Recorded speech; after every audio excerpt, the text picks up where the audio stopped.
Hi, Greg from Vintage Base Camp, and this is an episode of What's in the Box, but there's no box. This is a taillight housing from or for a 1965 Airstream trailer. Now, this is a repop that's made by Vintage Trailer Supply out of New Mexico. It is a PVC product, so it is rigid, and you know, it has a little flex. So let's go ahead and open it up, see what it's all about. And I'll try not to cut my finger off. I need those.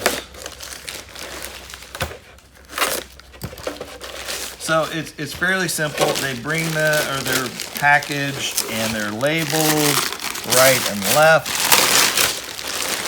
and right. They are fully reversible.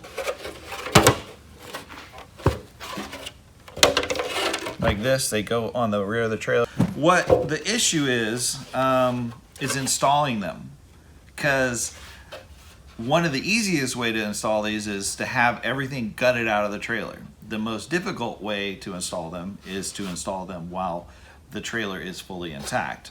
There are some tricks to do that, and we'll show you that probably in another episode.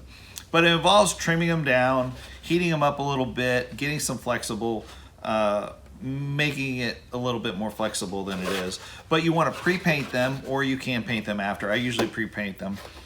And so you need to scuff it up a little bit so the paint bonds. You want to use a paint that is plastic friendly.